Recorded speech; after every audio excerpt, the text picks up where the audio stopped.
Baggage. Baggage, Edwina Camarillo.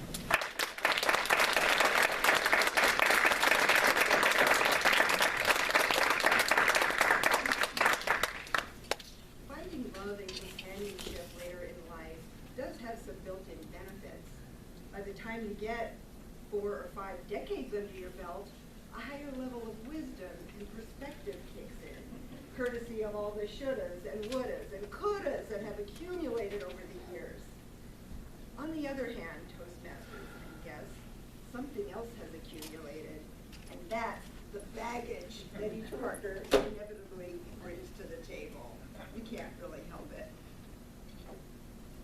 Tonight, this morning, I'd like to talk about not my baggage, but something my sweetheart Dawn brought into our relationship. I've really never dealt with anything like this before. It's Charlie, his pet bird. Pet bird? Does that sound like an oxymoron to you? Not a normal pet like a dog or a cat. Does anybody have a pet bird? I always thought that if a bird was inside, it should be on a platter with some roasted potatoes. In all seriousness, I do cut this bird a little bit of slack because I feel like it was through him that I met Dawn in the first place. A few years ago when I moved to Camarillo, John's mother was my neighbor. And so one day I noticed a visitor walking through the complex with a bird on his finger. That's quite a novelty. It's a great conversation starter. And I learned that the bird was 23 years old and had been with Don that entire time, practically since he was an egg. I learned the bird could be 40 years old. Well, that initial conversation led to many others over time until we were talking about becoming a blended family, and could that include Charlie? I'm thinking, well, of course, 23 years. Here's a little bit about my baggage. I calculated that both of my marriages added up together don't equal 23 years. So yeah, we can have Charlie, and besides, we'll have a spare bedroom.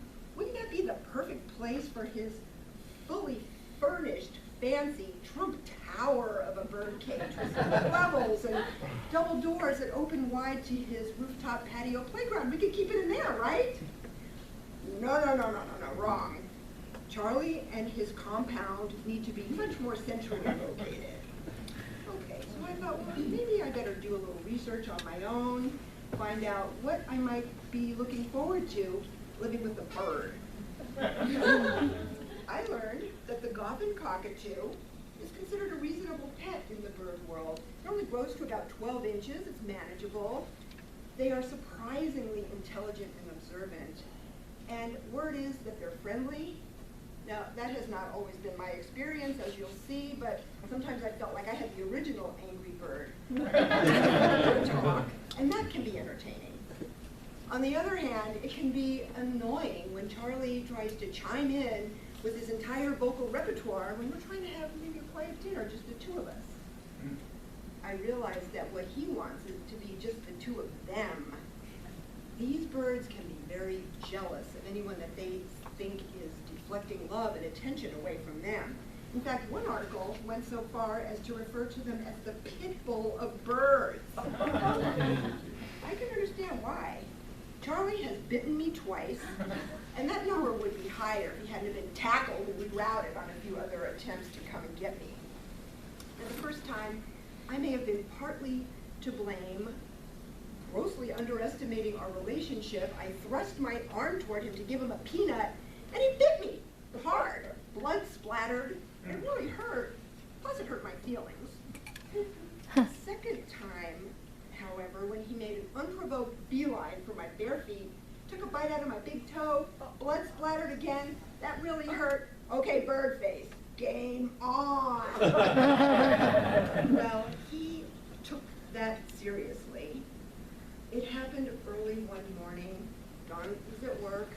I was groggily making my way to the coffee pot.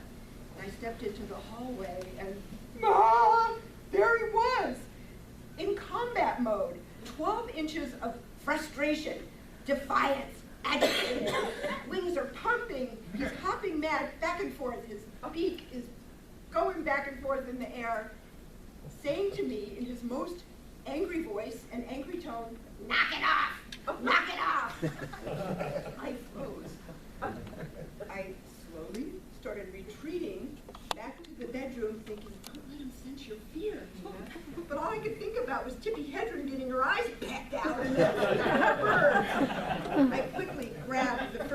where I could find to step into, which luckily were my big and bulky Ugg boots. And more luck, there was a spray water bottle within reach. Okay, I grabbed it, starting to feel more empowered now. I'm armed, I take a deep breath, and I come out, and I'm spritzing. And I come right behind him.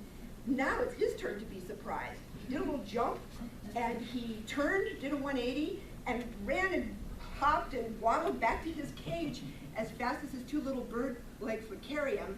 I kept a tight spritz on his tail feathers, got right up to the cage, climbed in, got inside, I locked the door, closed it. I'm pretty sure that's when I saw him flip me the feather.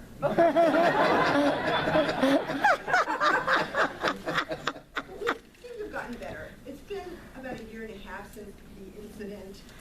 He's learned some things. He's learned to stay out of his cage when it's just the two of us there alone. And he's learned to have water bottles strategically placed around the house.